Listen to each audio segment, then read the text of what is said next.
So, back in November, I talked to you about doing a soil test, using slow release amendments in the garden to do their work gradually over the winter, and then doing another soil test in the spring to see how well it worked.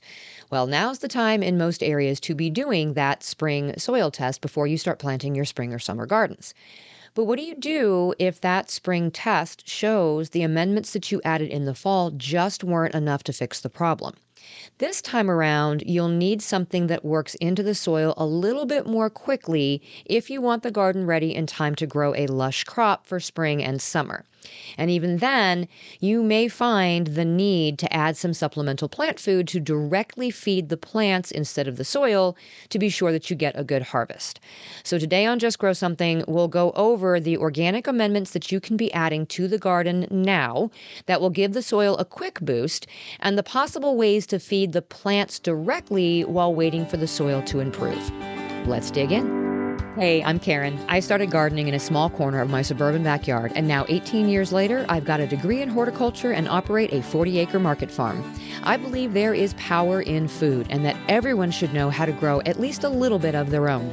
On this podcast, I share evidence-based techniques to help you plant, grow, harvest, and store all your family's favorites. Consider me your friend in the garden.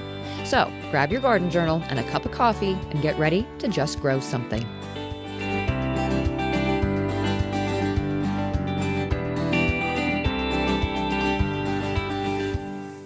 Before we jump into soil amendments, let's talk about a little gardening news. The United States Department of Agriculture, or USDA, proclaimed April 2024 as Invasive Plant Pest and Disease Awareness Month. I am not kidding. So if you are a gardener or a camper, or if you travel or you do any kind of online shopping for plant or ag stuff, it is important to learn about the danger of invasive plant pests and what you can do to help. The problem with invasive pests is that they really don't have very many enemies when they get to a new environment. And so they multiply really quickly and their population continues to increase unchecked. Eventually, they start to compete with the native species for resources, and then they can cause problems for the environment and for area farms, and then also for us as gardeners. Non-native plant pests can actually hitch a ride in all kinds of ways. They can come in on untreated firewood. They can attach themselves to vehicles and other outdoor surfaces. They can even take a ride through the mail. They can also get into new areas on agricultural material like soil or seeds or produce or plants. So here is what we can do to reduce the impact of invasive plant pest species. First off, visit your state's Department of Agriculture or Department of Conservation website and learn about what quarantines are going on in your area. Familiarize yourself with the signs of invasive pest infestation, whether they're on outdoor gear or on wild plants or even in your garden. If you find signs of a new plant pest or disease in your area, then report them to your local extension office or to your state's Department of Agriculture. Now, if you're a camper or if you use a wood stove or fireplace, don't move untreated firewood in or out of your local area, even if it looks like it's pest-free on the outside. You never know what is being carried around on the inside. And then when ordering agricultural materials online, figure out where the item is being shipped from and make sure that you are adhering to any import requirements for any agricultural materials that are coming from overseas. If you don't know where an agricultural product is coming from, don't buy it online. And this is especially important for us in the U.S. because U.S. regulations apply to the importer. That means the person who is making the buy and is technically importing the product. It is not the online merchant that is liable for this. So buy the item domestically or learn how to safely and legally import plants and seeds before you purchase them online from overseas. And kind of along with this is also don't mail homegrown plants, fruits, or vegetables. I am actually kind of guilty of this one. Not the fruits and vegetables, but the plants. My brother and sister-in-law have a neighbor with a greenhouse, and she grows tropicals. She has gifted me plants occasionally, 2 that I brought back with me in my carry-on, and 1 that my sister-in-law is supposed to be mailing me. They're in Oregon. I'm in Missouri. Of course, these are house plants, and I am vigilant about cleaning the plants for pests before I put them in my house. But that's not an excuse. That doesn't mean that I should be doing this. So this was a reminder for me not to be mailing plants. And finally, declare all agricultural items, including seeds, soil, or ag-related crafted items, to the U.S. Customs and Border Protection for inspection when you are returning from overseas travel. Declaring these items protects local plants from those invasive pests, and it is required by law. So if you want more information about invasive plant pests and diseases, you can go to the USDA Animal and Plant Health Inspection Service website. That is hungrypests.com, and I will leave that link in the episode notes. So happy spring, everyone, and happy Invasive Plant Pest and Disease Awareness Month. Yay! Okay, so as gardeners, we sometimes are going to need fast-acting soil amendments to address nutrient deficiencies and to adjust pH levels in our gardens in the spring. In the fall, we talked about slow release. Today, we're talking fast-acting. Now, of course, I am not a proponent of synthetic versions of these amendments for long-term use, so those will not be covered, although we will talk about some synthetics when we talk about fertilizers, so more on that later. So let's talk about some organic amendments that can quickly boost nitrogen, phosphorus, and potassium levels, and then we will talk about some options for adjusting pH. First up is nitrogen. We know nitrogen is an essential nutrient for our plants, but why is it so important? Nitrogen is a primary building block of proteins, which are essential for plant structure and function. Many enzymes that drive biochemical reactions in plants require nitrogen. It is a critical component of chlorophyll molecules, which are essential for photosynthesis and the plant's ability to produce sugars. Adequate nitrogen supports vigorous vegetative growth, including leaves, stems, and branches.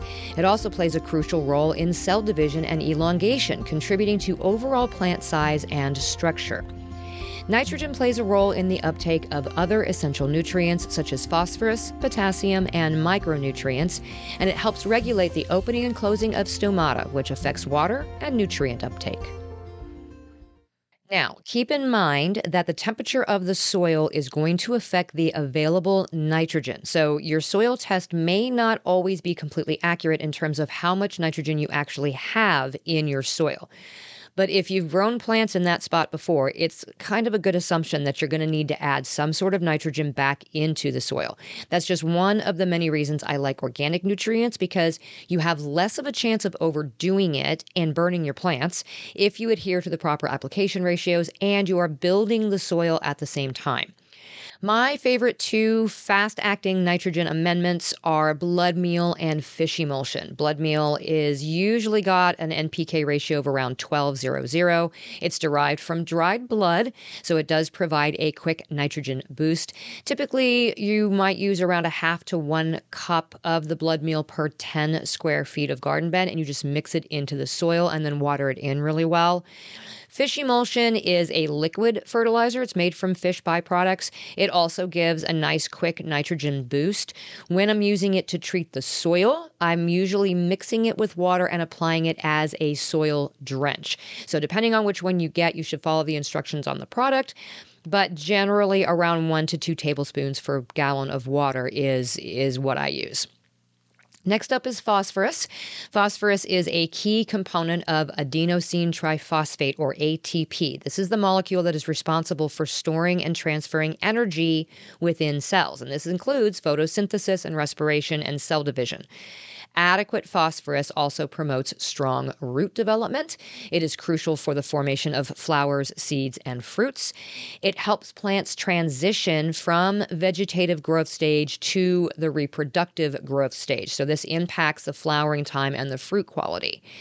It also plays an important role in nutrient uptake, especially nitrogen and potassium. See, they're all working together there. And adequate phosphorus levels enhance a plant's ability to withstand environmental stresses, so like drought and disease. If you have low phosphorus in your plant, it makes it weaker and more defenseless against those environmental stresses. Now, I don't know of any organic soil amendment out there that is super fast acting in terms of organic phosphorus. So your best bet is to continue using the slow release amendments that we talked about for use in the fall, and that is bone meal or rock phosphate. So bone meal is a natural source of phosphorus. NPK is usually around 315 0. It's made from ground animal bones. So you might use about 1 to 2 cups per 10 square feet. Just mix it into the top few inches of the soil. Again, water it in really well. Rock phosphate is another sort of slow release phosphorus source. It can have a really wide range of an NPK ratio. It could be 030 all the way up to 020. So it depends on what you buy. It does release the phosphorus gradually over time. You're looking at about using 2 to 4 pounds per 100 square feet mixed into the soil. Also remember that organic material, as it breaks down, releases phosphorus into the soil. So keep adding compost or other organic materials to your soil to prevent a phosphorus deficiency, and it will automatically add that phosphorus naturally.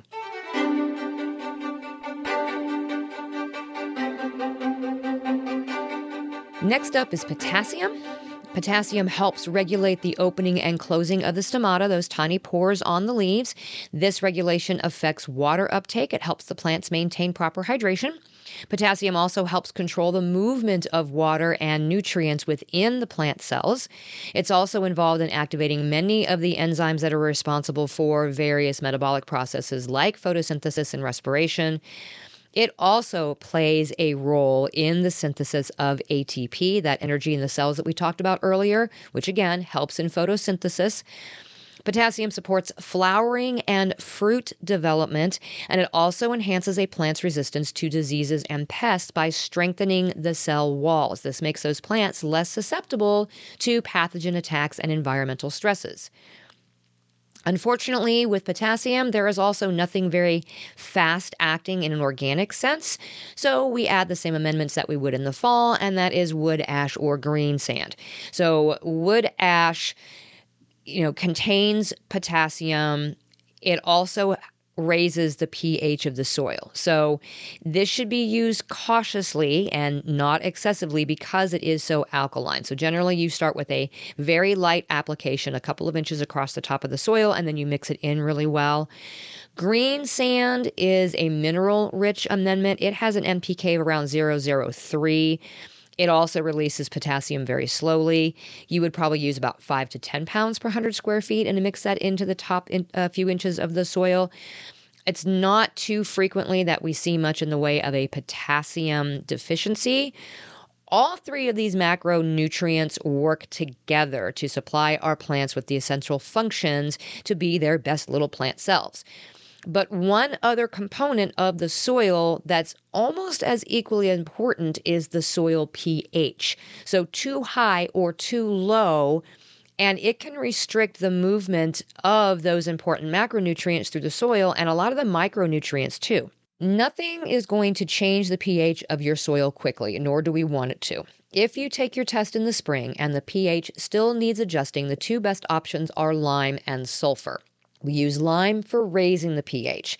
Two common types are dolomitic lime, which contains magnesium, and calcitic lime.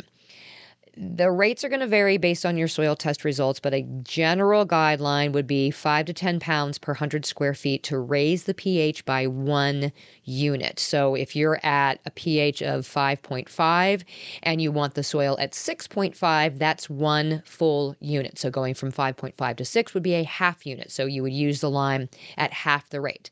And don't forget, wood ash also raises the pH level. So if you're adding that for potassium, then wait to add the lime to be sure that you don't raise the levels too much.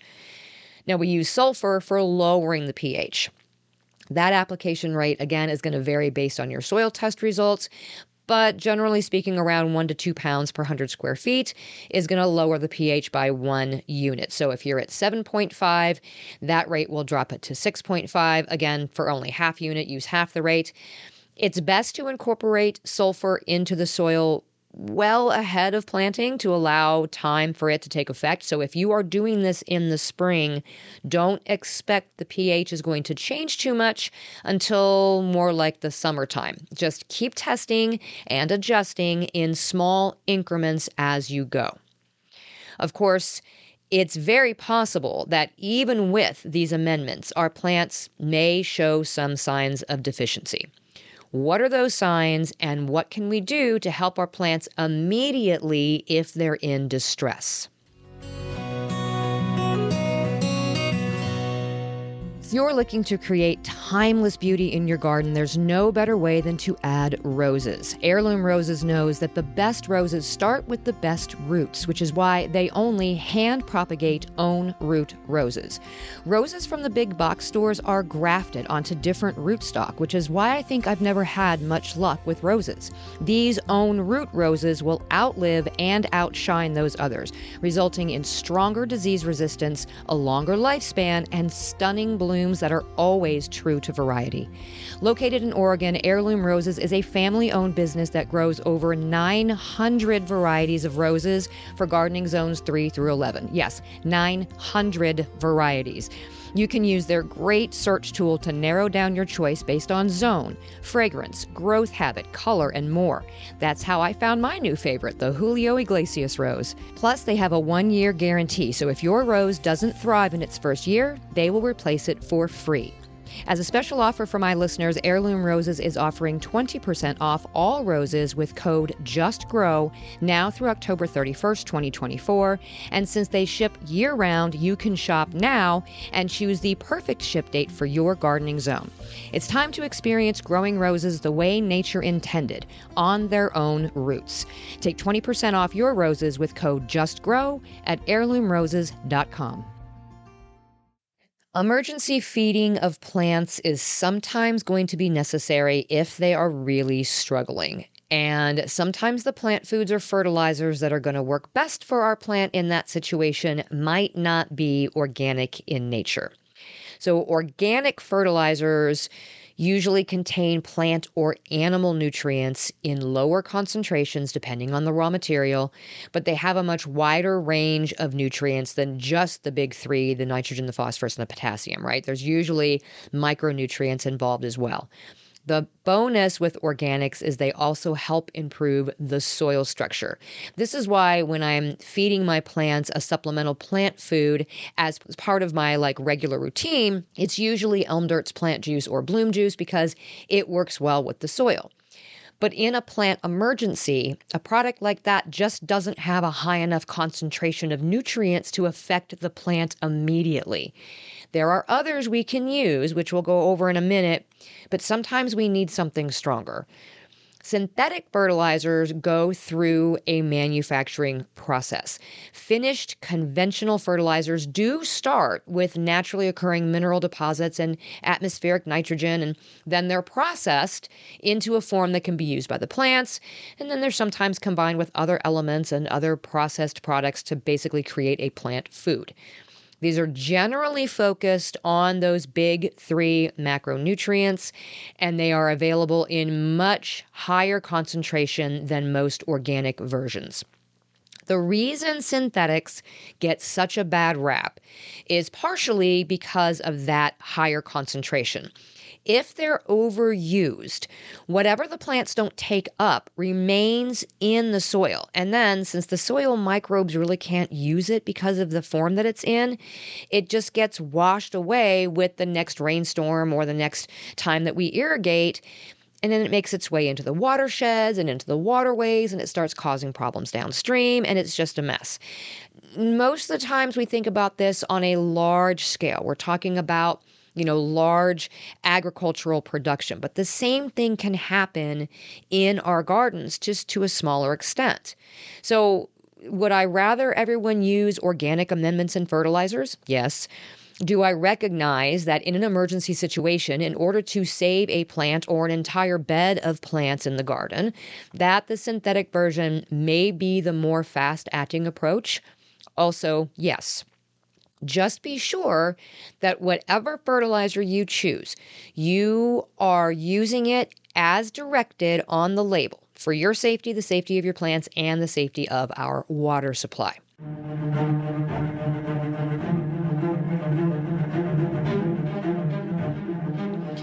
So, if you're looking in your plants and they're starting to look kind of funky, let's figure out what these deficiency symptoms are. A nitrogen deficiency usually results in stunted growth. They may have small, pale leaves. The leaves may start to yellow. Usually it's going to be on those older leaves, so they're going to start turning yellow from the bottom up, starting with those lower leaves. You're going to see fewer flowers and fruits, which is, of course, going to impact your yield. And you just get this sort of overall look of a sickly kind of plant. It's just, they're more susceptible to diseases and environmental stresses when they lack nitrogen. So, some types of fertilizers that can be used to quickly address nitrogen deficiency are blood meal and fish emulsion when we're talking about the organic stuff. Now, in this case, the blood meal is going to be used as a side dressing. So, this is one of those things that we can use as a soil amendment to amend the soil, but we can also use it to sort of immediately feed the plant because the form of nitrogen that is in blood meal is in a readily available form to the plant. So we just kind of use it as a side dressing, about a half to 1 cup per 10 square feet of garden bed, and then just water it in really well. And that watering in is going to deliver that nitrogen in a quick way by using the water. And typically the NPK ratio, again, for blood meal is around 12:0:0. So this should give your plants a good boost of nitrogen. Another one is fish emulsion. This one, in this instance, we're going to use it as a foliar spray. So whereas we're treating the soil before and we use it as a soil drench, which you could still do in this case as well, but you can also dilute it and use it as a foliar spray, which makes it a little bit more immediately available where the plant needs it. Because the NPK ratio is usually fairly low at 5:1:1, you're not in danger of damaging the plants so long as you're not spraying this on in the middle of the day and then letting them cook in the sun. So mix 1 to 2 tablespoons of gallon or per gallon of water and then apply it around the soil, around the plant root zones, or dilute it even further and just spray it as a foliar spray. Now, another fast-acting nitrogen fertilizer would be urea. The NPK ratio on this is typically 46:0:0. So we are talking high nitrogen. In most instances, this is a synthetic organic nitrogen fertilizer, meaning it is created with both organic and inorganic substances, usually by combining ammonia and carbon dioxide. However, there are organic options out there. Espoma, I think, has one. And this is possible because urea is the main nitrogen-containing substance in the urine of mammals. So if we take some of that animal waste and we ferment it with other organic ingredients, then boom, we have another waste product that's been turned into fertilizer. So read the label of what you find and choose according to your gardening preferences. This is very, very rapidly going to dissolve in water for quick uptake by the plants. So be cautious because it is very, very strong. Be sure that you are following the package instructions. If it's in a granular form, it's usually just like 1 tablespoon per square feet. If it's in a liquid form, then you're going to dilute it according to what the manufacturer says to use. And then finally, we have ammonium sulfate. It is a fully synthetic fertilizer containing nitrogen and sulfur. The NPK ratio on this is usually around 21:0:0, so not quite as strong as the urea, but definitely stronger than the blood meal or the fish emulsion, which is what makes it so effective. It does provide very quick nitrogen for your plants, best applied when the plants are actively growing, so make sure that you are checking the instructions on the back. It's usually, about 1/4 to 1/2 cup per 10 square feet and then watered in really well, but make sure that you're following the instructions on whichever one it is that you pick up. Regardless of which one of these that you use, after applying any type of a nitrogen fertilizer to the soil, you want to water the plants thoroughly to help those nutrients move into the root zone. And you want to do this with plants that are actively growing. Do not do this when you have plants that you have newly transplanted, because this is just too much all at once, and the plants are already going to be under a little bit of stress just being transplanted at all. Always read and follow the instructions on the fertilizer label for the specific type and brand that you are using. Now, when plants show signs of a phosphorus deficiency, it is actually pretty critical to address this pretty promptly, because this is how we're going to support healthy root development and flowering and fruiting. Phosphorus deficiency symptoms include stunted growth. They may actually just look short. Some of the plants may develop purple or reddish discoloration on the leaves, especially on the underside of the leaves.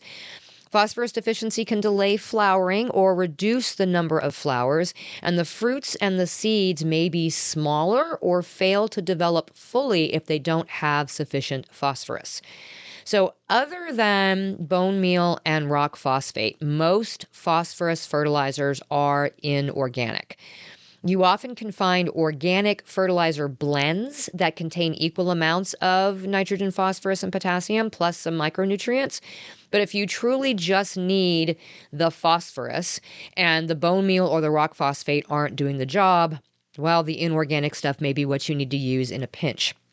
The inorganic forms are generally derived from phosphate rock that has been treated with sulfuric acid, which separates out the phosphorus.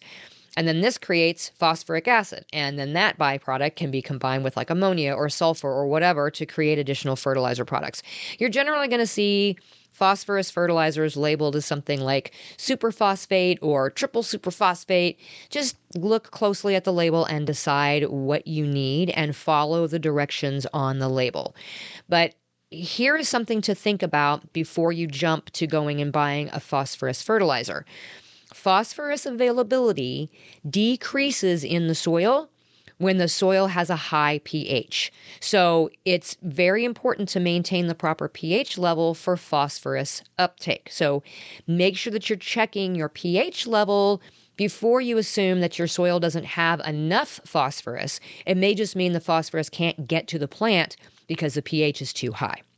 Of course, after applying any kind of phosphorus fertilizer, you want to water the plants thoroughly, again, just to make sure you get those nutrients to move into the root zone. And then finally, let's talk about potassium deficiency. This is going to manifest itself in weak stems, so they may be prone to bending or even breaking. You can see yellowed edges, or the tips of the leaves look like they have literally been burned. We call this leaf scorch. It looks like they are burned all along those outer margins. Potassium deficiency can also lead to fewer flowers or fruits, or they just have a really low quality, or they're really small. And then the plants themselves may just grow really slowly, and that's when they don't have enough potassium. So as far as organic potassium fertilizers, we're back to wood ash, and it is not fast acting. We know that. In this instance, you would be doing it rather than tilling it into or turning it into the soil. You're just going to sprinkle it lightly around the plants and water it in. Just remember, again, this might possibly change the soil pH. So there's got to be a little give and take there. Make sure that you're not using too much. Make sure that you're checking your pH as you go along. The inorganic or synthetic version of this is potassium sulfate, and this has got an NPK ratio of 0.0050. So really, really high on the potassium end. So obviously very quickly available for plant uptake. You will either mix this into the soil or apply it as a side dressing. The rate is usually about 1 or 2 tablespoons per plant, but specifically follow the package instructions. And again, potassium availability, just like phosphorus, decreases in high pH soils. So if your plants look like they have a potassium deficiency, check your soil pH. If it's above 7.0, that may be the real issue, just like with phosphorus. So feed the plants what they need, but then work on your soil. Okay, so here's the gist of all of this. Test your soil in the fall. Amend at that point with slow release amendments. Test again in the spring to see if there's still a deficiency, or if you're testing for the first time and you find a problem, then use some faster acting organic soil amendments. If your plants start showing signs of deficiencies during the growing season, find the best fertilizer for the job and feed the plants while continuing to work on improving your soil.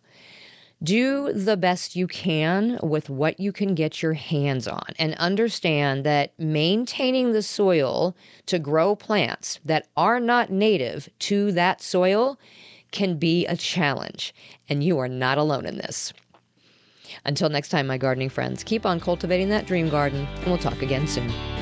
Thanks for listening to another episode of the Just Grow Something podcast. For more information about today's topic and to find all the ways you can get in touch with me or support the show, go to justgrowsomethingpodcast.com.